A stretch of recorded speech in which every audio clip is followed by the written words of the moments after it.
Hi, I'm Liz and I'm a partner in a large accounting firm, and in this video I thought I'd share with you all the experience I've gained over 20 years of working with graduates about why the professional accounting exams are the hardest thing you'll ever do and some tips and tricks to help you navigate them. So what no one told me at the beginning of my career was that my professional exams were going to be the hardest things I'd ever done. You kind of think you've made it through all the difficult stuff, you've made it through school and uni and you found yourself on a grad scheme and that's all the hard work done. But actually, your accounting exams are not only the hardest exams you'll ever do, but also much more technically challenging, and it's also difficult to manage with everything else you've got going on.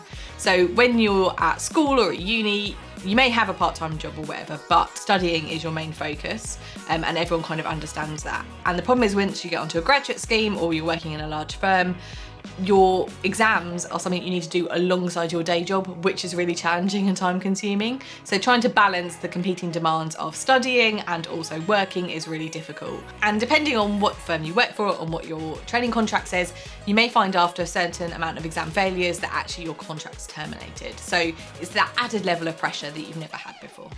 So I found my ACA exams as the hardest that I've ever done, even harder than my degree or my internal audit exams or even my master's degree. And I actually failed a number of my ACA exams, which led me then to move into internal audit.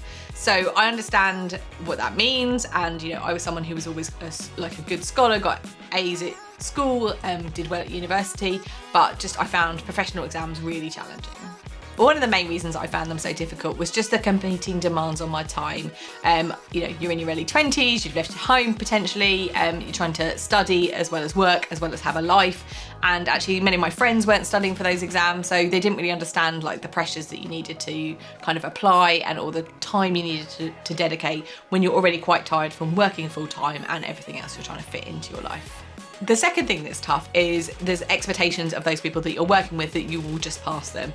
It's a little bit like childbirth. People forget the pain of doing it themselves. So by the time people are managers and partners, their professional qualification journey is a long time ago. So they kind of just expect you to pass them. And so when you don't, that's more of a shock and can impact on how your career develops. And the final reason that they're really challenging is that you're struggling to get to grips with the day job. You're learning all the time at work about things that you need to do, the way you need to do them, the types of clients that you're working on, like your team. And then added on that, you've also got to learn all the theory and the academic side of accounting or whichever type of auditing exams you're doing.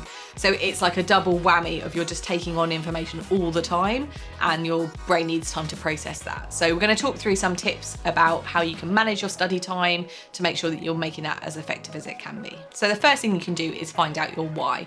And that might sound really obvious, but actually what happens with professional level exams is your job essentially relies upon them. You can find yourself at the end of a training contract if you haven't passed your exams and you have to leave your job. So there is a real kind of incentive to understand why you need to do that. But also don't just think about the short term, think about the longer term and the way that you want your career to develop. And having that professional qualification behind you is really important. Many people join firms to go through the graduate scheme, but knowing that in the medium term they'll want to move into industry or use their qualification in a different way. So it's not the be all and end all, but it is really important for your career development, your pay rises, your promotions, that you pass those exams. So finding your why is a really good reason when times are tough to just come back to that and understand why it's so important that you need to do it and why you need to make it a priority. The second thing to do is work out when works best for you to study, and that may seem really obvious, but actually when you've got a demanding day job, it's really important to understand when your brain is at the best time to take on information. So for some people that's first thing in the morning, so I know lots of people who get up at say 6 and do a couple of hours study before they move on to the day job, or other people who are more night owls prefer to go to work and then come home and start work at like 7 and then study for a couple of hours in the evening. The other way you can do it is not do any study during the week, but block out time at the weekends, perhaps sacrificing a Saturday or a Sunday just to dedicate to your study. So try different things, see what works best for you and what works best with the ebb and flow at work. At work, you're definitely going to have peaks and troughs. So understand when's really demanding and you need to lean in at work, and perhaps when you have more time. So understanding when you take on information at the best time for yourself, and make sure that you're scheduling study time around that. The other thing to work out is how long a study block works best for you. So actually between 2 and 4 hours is my optimum study block, but work out what works for you. Some people prefer more 2-hour blocks because it's shorter, sharper, they're more focused and it leaves them a bit clearer. Other people prefer blocks towards 4 hours, which allows them to ease into it, understand the kind of concept in more detail and do some perhaps questions, but understanding which works for you and also what works in the pattern of your week. So look at what you've got on in the week, look at the blocks that you can allocate to study and understand what's going to be best. The other thing you can do is look at different study techniques, and actually when I was studying there weren't that many options. You could either go to accounting school or you could do it at home through books, but these days there are many more options for you, whether or not it's online, it's group study, it's audio versions, YouTube videos. So work what works best for you with your learning style, and perhaps try different things at different times. So perhaps it's more book study when you're first learning, but it's more group study or YouTube or webinars when you're doing exam practice and you're nearing towards your exam. So try different things to see what works best. The other thing you can do is set up a study group, which is great not only from a learning perspective, but also from a support perspective. So you can create a study group either with people in your firm or on your course that you can help set a time each week where you'll get together and you can either do some question practice, you can challenge each other's knowledge, or you can talk about concepts in more depth so you get a better understanding. It's a more informal learning environment and might help you feel like it's more social, a bit more enjoyable, and helps to learn in a different way. Something else you should think about is how you can use your annual leave strategically. So you will have an annual leave allowance, and much as we would all love to use all of our annual leave sunning it up on a beach, it's important that you use your leave strategically to give yourself the best run at exams. So depending on your training contract, you'll have a different exam allocation or study leave allocation for each exam, but think about topping that up with annual leave, and particularly to give yourself a relaxing introduction to your exams rather than working right up to the last minute and then trying to switch straight into exam mode. So think about how best you can use your leave to give you the best chance of passing.